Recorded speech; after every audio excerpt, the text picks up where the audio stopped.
Alright, Shalom. First and foremost, I want to give all honor, glory, and praise unto Yahweh, Bahashem Yahweh Shai, Bahashem Rakakodash. Double honors to our apostles and our elders of Great Millstone for teaching us this truth to rule well. Alright, I'm going to go into this Denver airport.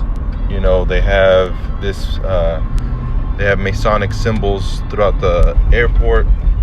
Alright, they have, what is it called? They have a lot of murals that have been painted, okay, and they tell a story basically, you know, and Lord willing, this is edifying through the spirit and power of Yahweh Bashem Yahweh Shai.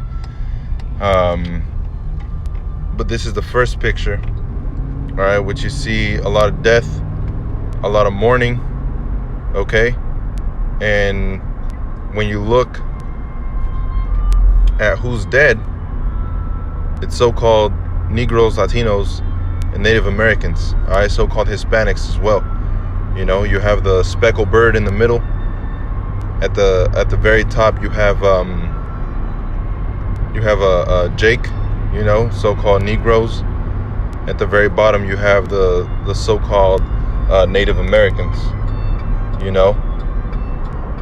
So this is a mural that was painted of death that came by, okay, and destroyed them and put the world into subjection. All right, on the right side of this picture, you see a building that's desolate, right? See a building that's desolate, and you have all these different people that are mourning, okay, and like scripture says, when the wicked are in rulership, the earth mourneth. You know, when the wicked are in rulership, the earth mourneth. Okay, and the earth is mourning right now. You know, the so-called Negroes, Latinos, and Native Americans, all right, and to the scattered abroad, the Israelites, we're mourning. Okay, we're under the curses. We don't have our rulership. We don't have authority, you know. We don't have our plot of land, okay, that we can rule under Yahweh Bashem Yahweh Shai, you know. So that's the first mural, okay, and this mural reminds me of a couple things in the book of Revelations, you know, and also when Yahweh Shai spoke, and he said, when you see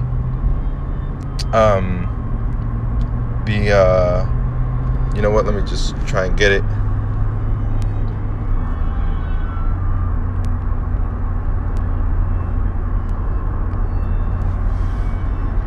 Go down here.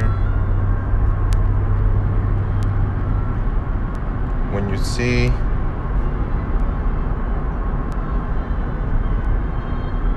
the abomination that maketh desolate, Matthew 23 and 38. I'm gonna get these first and then I'll go look for the other one. It says, behold, your house is left unto you desolate. You know, so our places, our home places, all right, the Native Americans, the Latinos, the so-called Negroes, our places are left desolate, man.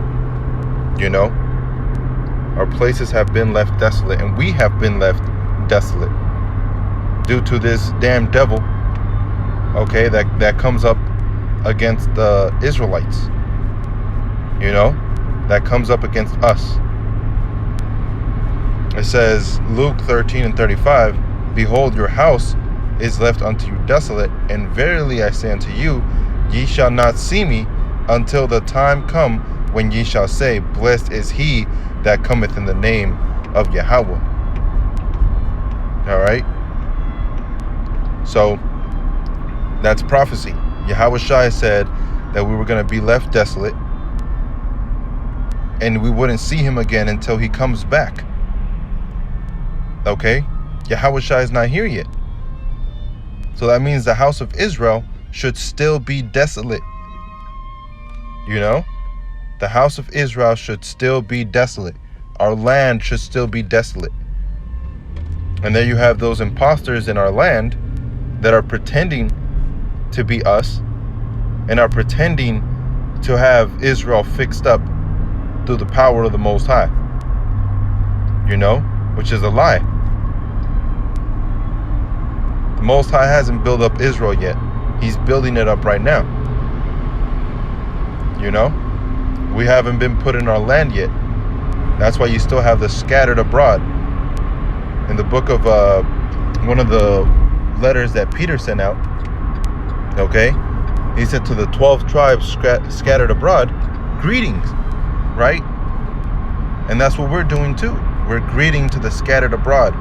Whether you're a so-called Negro, a so-called Latino, so-called Native American, or you're calling yourself by the name of a different nation. French, German, Chinese, Japanese. If you're an Israelite, then you're an Israelite. Doesn't matter what land you're born in. So let me find the other one. That maketh shall see spoken.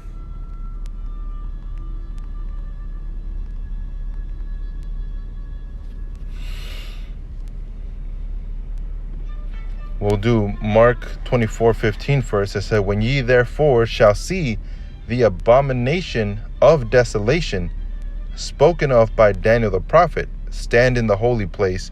Whoso readeth, let him understand. Okay, so who's the abomination of desolation? All right, or that maketh desolate. Spoken by Daniel the prophet, standing in the holy place. Where is the holy place? Physically, the holy place is Israel.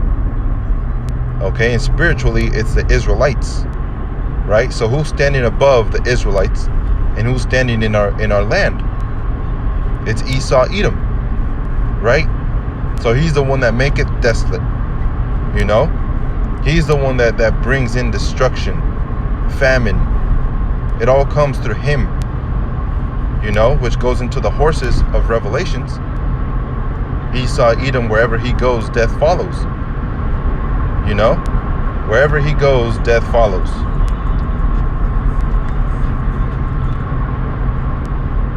All right. So it says, whoso readeth, let him understand. Right? Because you have a lot of people that don't believe that Esau, Edom is a self-proclaimed white man. They believe that Esau, Edom is the son of Japheth. But nowhere in the scripture does it say that Japheth would own the world. Those fake Jews in Israel right now are Edomites. The Americans, the so-called white American, are Edomites. The majority of the Russians are Edomites. The majority of Europe is Edomites. You do have scattered abroad, like I made mention, which is Israel. You have Israelites in Russia, Israelites in France, Israelite in Germany, in Italy. You have GMS Italia. Okay, you have GMS Holland. You have Great Millstone all over the world, man. You have Israelites all over the world. But who is that man, that abomination of desolation that was spoken by Daniel the prophet? It's Edom, Esau. Whenever Esau, Edom, the Romans, went into Israel to take over around 70 AD, what you had was the diaspora, which were the Jews that fled to different countries. Because that's when they knew that the abomination that maketh desolate, all right, which the abomination is Esau, Edom, that maketh desolate, which means to destroy, that brings destruction everywhere he goes, death follows. The Israelites knew that, and they fled. So let's go into the picture again. And like I made mention, those are the Negroes, Latinos, Native Americans in the middle that were left in a dead state. All right, with their houses were burnt down. That's why you have bricks under them. And the whole world mourneth. Every nation mourns because of the destructive force. You know, the destructive force of Esau Edom. He's likened unto the Assyrian because of how destructive he is. He's likened unto the Babylonian. He's likened unto the Egyptian. All right, and he has all those symbols. This is modern day Babylon the Great. America is. He's likened unto the Assyrian because of his destructive force, his militant power. Okay, and then you have Egypt, which is symbolic to America because of the double straits that it would have the Israelites in, and also the symbolic gods that Egypt brings. So does America. You know, this is the house of gods. You know, false deities. And then you have there on the right side, all right, which appears to be, you know, what came to mind was Berlin, you know, which could be the Germans, but the Germans are Edomites as well, you know.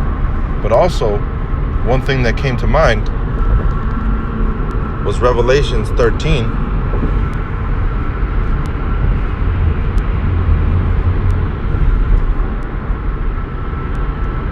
And let me start off at verse 9. If any man hath an ear, let him hear. He that leadeth into captivity shall go into captivity. He that killeth with the sword must be killed with the sword. Here is the patience and the faith of the saints. Right? So you can see by that picture, that mural, okay, that death that was standing above everyone was not just Nazi Germany, okay, but the Edomites themselves. You know, the Edomites themselves, which the smartest Edomites are the Germans, okay, but they killed with the sword, right? Raped, robbed, murdered, and killed with the sword because that's their blessing. It says, and I beheld the beast come up out of the earth, and it had two horns like a lamb, and he spake as a dragon. Okay, and this is a representative of the draconian laws that are going to be coming into place, man. Draconian laws that were set in place, right? One of the laws was that you so-called Negroes didn't even count as a full person. You know? Didn't even count as a full person, man. I believe it was 3/5 of a person. You know? 3/5 of a person, man. That's what you counted for, if I'm not mistaken. You know?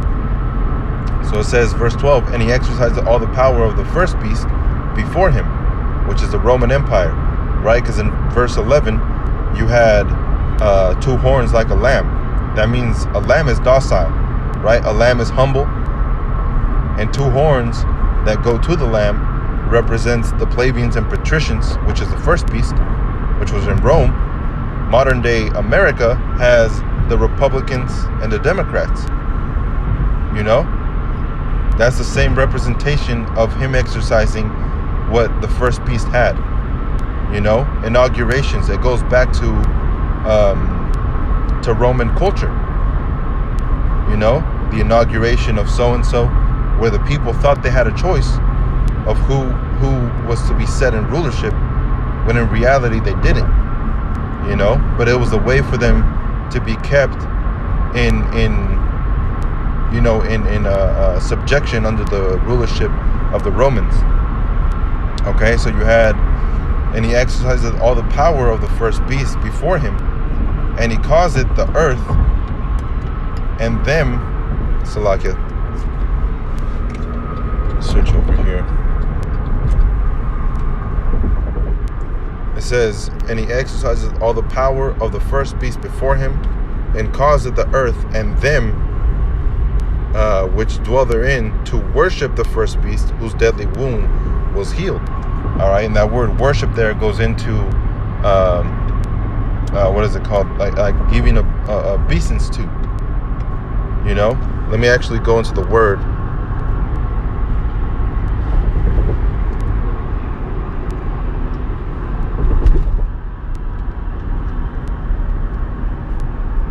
Revelations 13. And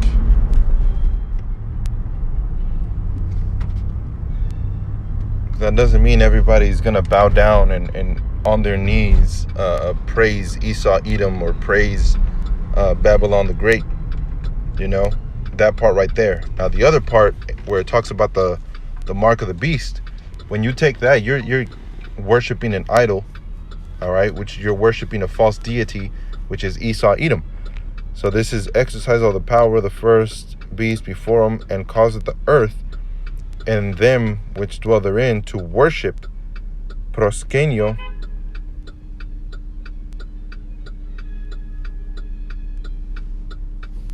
Zalakia, give me a second. Can I turn? I missed getting behind you. Yeah, go ahead. Okay. Go ahead. It says proskenio, all right, which is to kiss the hand towards one in token of reverence. That's what I meant to say, reverence. All right, when you reverence America, you know, Babylon, the system. Reverence is high esteem, okay? So people have America in high esteem, you know, especially Americans, especially you Jakes. Israelites look to America for high esteem, you know? You have the so-called Latinos, all right, that want to migrate or immigrate to America, really migrate, all right, because there is no land that belongs to Esau, Edom, all right? But we know that the Most High gave him the blessing through the Spirit to have the whole world in subjection to himself, you know? So it says, and he exercises all the power, Revelations 13 and 12, all the power of the first beast before him, and causeth the earth and them which dwell therein to worship the first beast whose deadly wound was healed. You know, so they give reverence to the Roman Empire. They give reverence to America, you know. So they hold the Roman Empire in high esteem. Supposedly the Roman Empire was the first empire to show such great technology and such great workmanship and such a great rulership, you know. And that's according to Esau Edom's history books. All right. They don't talk about the Persians. They don't talk about the Babylonians, you know. Especially because once you start talking about Babylon, start talking about Assyria, it gets more into biblical history, you know. And they definitely don't want to bring that up. They don't want to bring up biblical history. They don't want to bring up any of that. So who do they go to? They go to the Greeks. They go to the Romans, you know. They touch over the French, the Spanish, the English, and then they go into American history when you move up a grade, and they do that throughout the year, you know. So that's why they don't go back to the Babylonians, the Assyrian, to the Persians, to the Medes. They don't go back to anybody else, all right, but they go back to the Greeks, briefly touch upon the Greeks, and they especially go into the Romans. All right, that Romans is a big one for these Edomites here in Babylon, man. You know, almost to the point of worshiping. All right, so it says, whose deadly wound was healed, which again is the Roman Empire, and he doeth great wonders, so that he maketh fire come down from heaven on earth in the sight of men. Now look what happened to Nagasaki and Hiroshima. You know, this man dropped down these bombs, these nuclear bombs. Okay, I believe it was Tall Boy and Fat Boy. You know, that America, the United States of America, dropped down and left that place desolate. You know? And look what we have here, man. All right, on the right side you have a desolate building, you know, which reminds me of Nagasaki and Hiroshima. Let me see if I can get it.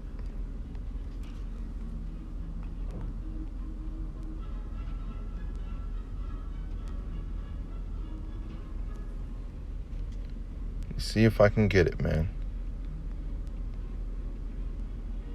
See that building right there? That's what came to mind. You know? Nagasaki and Hiroshima, man. There was only very, very few things that were left standing. You know? Everything else was left desolate. And you see that building there, man. And you see this building here, it's very similar. You know? But that's what happened with these damn Edomites. Okay? And they left the world mourning. Which brings me to the other one.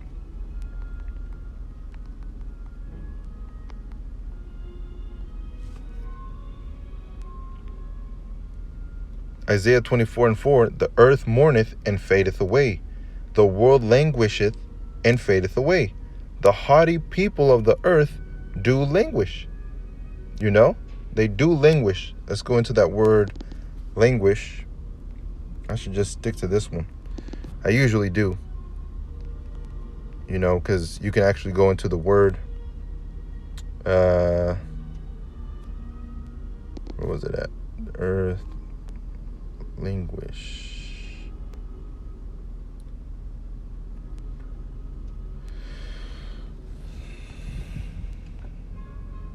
Come on. Languish. Go into the word languish. Fadeth and languisheth, which is amal, which means to be weak, to droop, to languish, to be exhausted. All right. And as scriptures say, you're supposed to leave the land to have a Sabbath. The land is supposed to have a Sabbath day, all right, which is really a year, you know, where the land rests. Okay. And our people, Israel, for a long time in our land, Israel, we weren't taking care of the land and giving it the Sabbath days that it needed.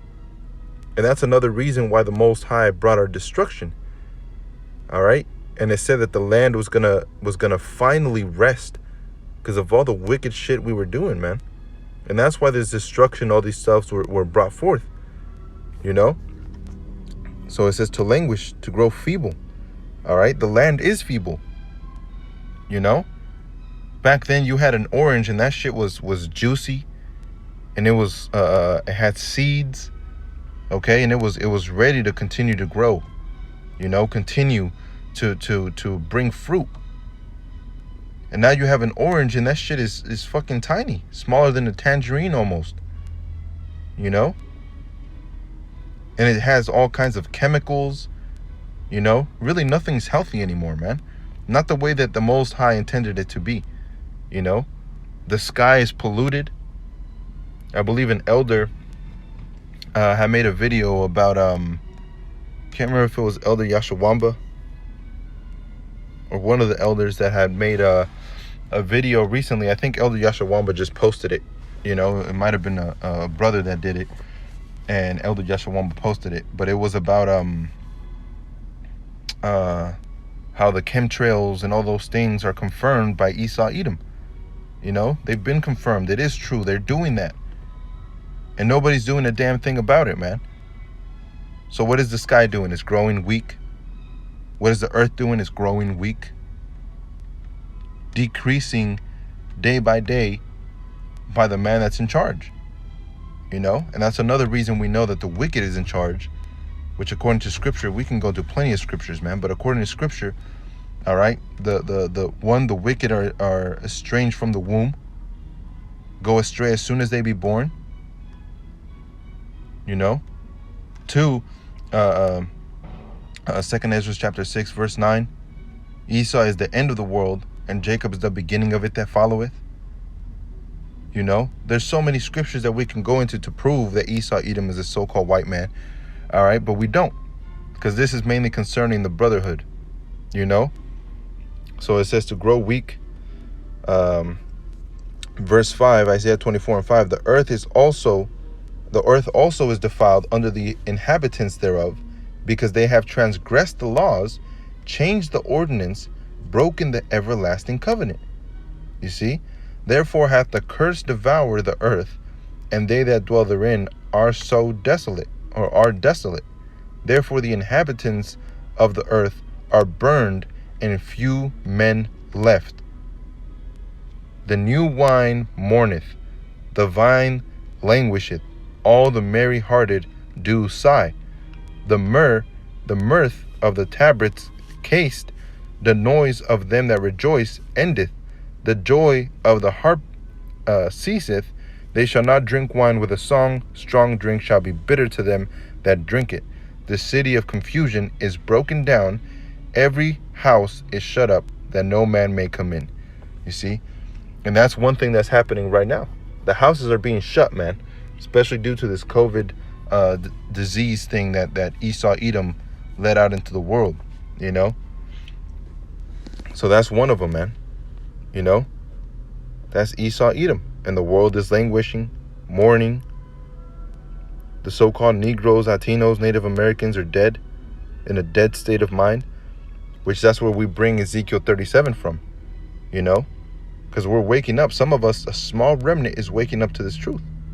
All right? So that's one of them. Now the next one is this one. When all these other nations, man, okay? All these other nations come up against Esau Edom. You see? And there he is, laid waste and desolate on the floor. Okay? Laid waste and desolate on the floor. But the thing about that is right after Esau Edom is put to death, all right, there comes a war.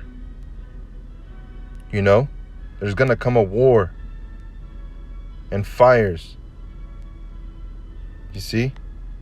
Wars and fires, rumors of wars, you know, which those rumors, they're rumors of wars right now. But later on, they're going to be actual wars, you know? The burning of Babylon is coming. And then the war is the ICBMs, which is going to burn Babylon, you know? So all that's coming to the world, man. And pretty soon after that, Yahweh B'Shem Yahushai is going to turn back and fight against Esau Edom, you know, as it's stated in the book of Ezra. You know, but they have all kinds of gargoyles, you know. They have apocalyptic horse, which is that one right there, the blue Mustang, you know. Salak.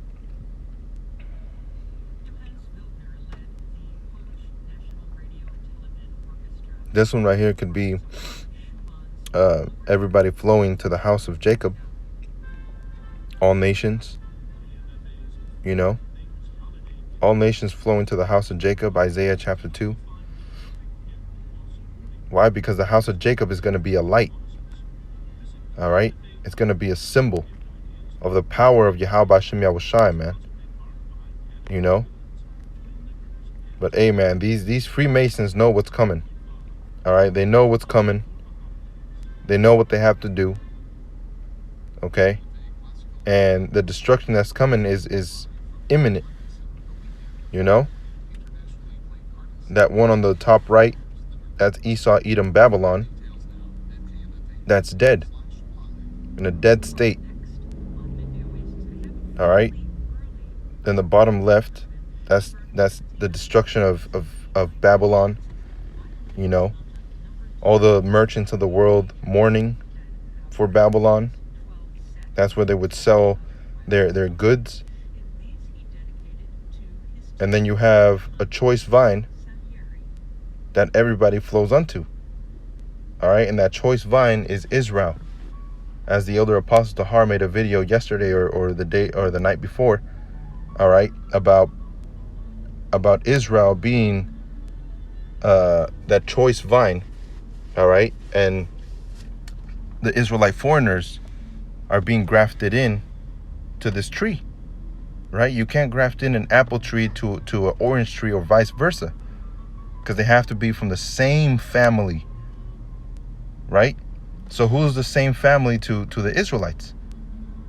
Foreign Israelites, right? The house of, like Elder Apostle Tahar said, the house of Judah is closely related to the house of Zebulon. The house of Zebulon is closely related to the house of Issachar, so on and so forth throughout the 12 tribes. Okay? And we're going to be that choice vine, man. That beautiful light. Okay? But that's after the death of Esau, Edom.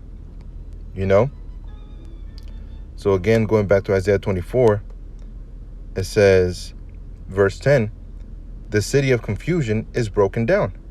Every house is shut up, that no man may come in. There is a carrying for wine in the streets. All joy is darkened. The mirth of the land is gone. In the city is left desolation, and the gate is smitten with destruction. When thus it shall be in the midst of the land among the people, there shall be as a shaking of an olive tree, and as a gleaning grapes when the vintage is done. They shall lift up their voice. They shall sing for the majesty of Yahweh. They shall cry aloud from the sea. All right, and that's what we saw that last picture with everybody flowing onto that plant. That's the choice vine, which is Israel. All right, and that plant had many colors. Light brown, dark brown, pale skin. Because Israel has been sent to the four corners of the earth, to different nations, man. But the Most High is going to gather us up. All right. And there's going to be no more crying, sighing. It's going to be a time of peace when we rule under Yahweh Shem Yahushai. And it's going to be forever. There's not going to be a 1,000-year period and then the devil's going to deceive us again. No, that already happened, man. That 1,000-year period was when Esau, Edom rose back up into power, after the collapse of the Roman Empire. After that, Esau, Edom came back as the Spanish, the French, the English. And that's why I made mention the Greek, the German, the Greek, the Roman, the Spanish, the French, the German. I keep saying German, but the English, they go into certain wars. Why? Because Esau, Edom was in rulership at those times, So it says, in this city is left desolation, and the gate is smitten with destruction. When thus it shall be in the midst of the land among the people, there shall be a shaking of an olive tree, and as a gleaning grapes when the vintage is done. They shall lift up their voice. They shall lift up their voice. They shall sing for the majesty of Yahweh. They shall cry aloud from the sea. Wherefore glorify ye Yahweh in the fires, even the name of Yahweh. All right, even the name of Yahweh, the God of Yashar Allah, in the isles of the sea. You see, so you should always be praying to Yahweh Shem Yahushai, glorifying Yahweh Shem Yahushai, the name of Yahweh Shem Yahushai. So that's another thing. What is the name? I made a video the other day with a pastor, whatever, and he said, we have to, keeping the Sabbaths, and we were grafted in, and you got to keep the Sabbaths now. When is the Sabbath? Christians don't know when the Sabbath is. So if Scripture tells you have to keep the Sabbath, how would you know? How would you know when the Sabbath is, man? If you don't believe in what we believe, if you don't see what we see, which is this truth. If you don't see the truth, then when do you know the Sabbath is, and how can you prove it through the Scriptures? So wherefore glorify ye Yahweh in the fires, even the name of Yahweh, the God of Israel, in the isles of the sea. For the outermost parts of the earth have we heard songs, even glory to the righteous. But I said, my leanness, woe unto me. The treacherous dealers have dealt treacherously. Yea, the treacherous dealers have dealt very treacherously. Right? So I hope that was edifying. And with that, I want to give all honor, glory, and praise to Yahweh Shem Yahushai, Bahashem Rakakwadash. Shalom to you brothers out there. Shalom.